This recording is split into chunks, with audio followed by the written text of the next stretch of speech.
கர்த்தருக்குள் பிரியமானவர்களே, December 26 Elon G white அம்மையார் அவர்களுடைய மாரநாதா புத்தகம், பக்கம் 719. இன்றைய தியானத்திற்காக தெரிந்து கொள்ளப்பட்ட தலைப்பானது ஒவ்வொரு உலகத்தையும் சென்று பார்ப்போம்.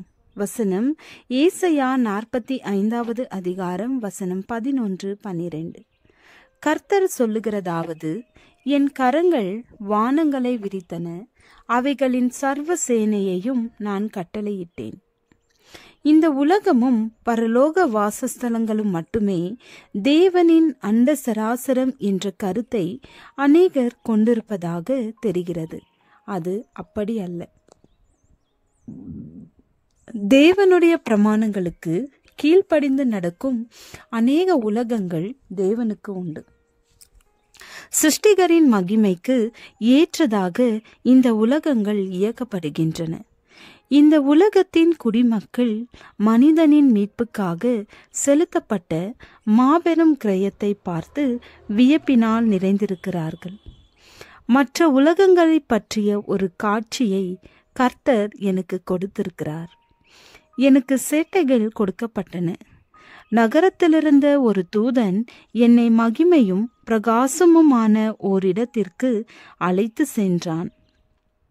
பச்சை பசேலென்று புல்வெளிகள் இருந்தன.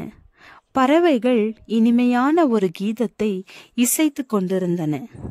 பல்வேறு அளவுகளில் அந்த இடத்திலுள்ள குடிமக்கள் இருந்தனர். அவர்கள் மேன்மையாகவும் கம்பீரமாகவும் இனிமையாகவும் காணப்பட்டனர். இயேசுவின் சாயலை அப்பட்டமாக தரித்திருந்தனர். பரிசுத்த மகிழ்ச்சியோடு முகங்கள் பிரகாசிக்க விடுதலையோடும் மகிழ்ச்சியோடும் அவ்விடத்தில் காணப்பட்டனர். பூமியில் இருப்பவர்களை விட எப்படி அவர்கள் இவ்வளவு அழகாக இருக்கிறார்கள் என்று அவர்களில் ஒருவனிடத்தில் நான் கேட்டேன். அதற்கு அவன், நாங்கள் தேவனுடைய கற்பனைகளுக்கு சரியாக கீழ்ப்படிந்து வாழ்ந்திருக்கிறோம்.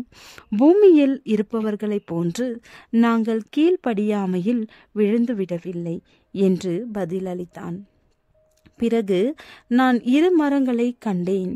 அதில் ஒன்று நகரத்திலுள்ள ஜீவ விருட்சம் போன்றிருந்தது. 2 விருட்சங்களின் கனிகளும் அழகாக இருந்தன. ஆனால் ஒன்றை அவர்களால் புசிக்க முடியாது. 2ஐயும் புசிக்க அவர்களுக்கு வல்லமை உண்டு.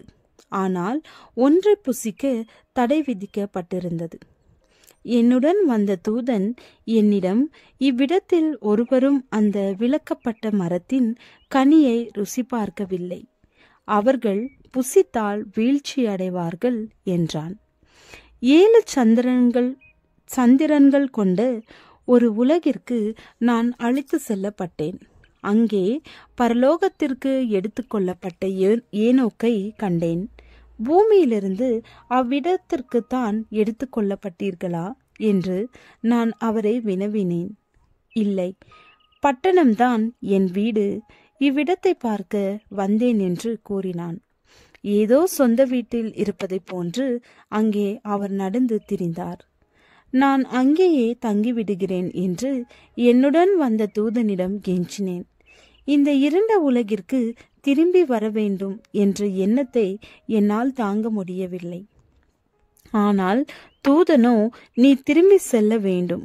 நீ உண்மையாக இருப்பாய் என்றால் 144,000 மக்களோடு நீயும் சேர்ந்து தேவனுடைய கரங்களின் கிரியைகளை பார்க்கத்தக்கதாக அனைத்து உலகங்களுக்கும் செல்லும் சிறப்புரிமையை பெறுவாய் என்று கூறினான். ஆமென்.